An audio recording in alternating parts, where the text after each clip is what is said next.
I have had a lot of sobriety in my life. I've gone several years without drinking. I am an alcoholic, but every few years, couple of years or so, I just continued to relapse. My relapses were short, but devastating to the family, of course.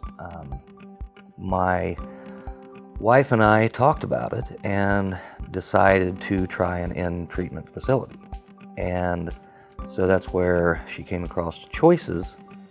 And when I first got here, I was very, hesitant, because I really did not think that something was wrong with me.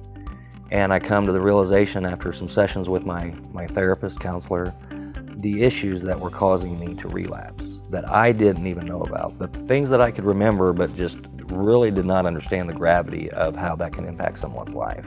Everybody runs out of one more times. There's a lot of addicts here. I'm an alcoholic. But I've been to a lot of funerals in the 18 years that I've been another part of this program who have died of alcoholism and addiction. And so I knew something was going on, and I found out what it is, and I'm very optimistic and excited about the fact that I can go back out there and not live in that state of anxiety that I didn't even know I was living in, because as an alcoholic, you learn to adapt to the way you feel, and it feels normal. I remember what it was like in the beginning for me to just try to not drink and try to get through life, and just how impossible it was to live life on life's terms and on a daily basis. And even through another program, I learned some tools and I stayed sober. There was just something else wrong with me that I was in complete denial about. And now, by coming here, and I truly believe they saved my life here.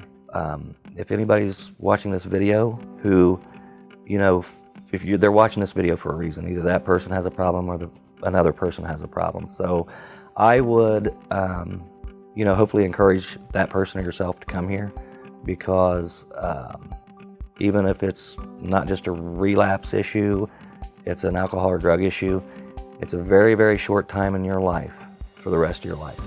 And that's the way I view it.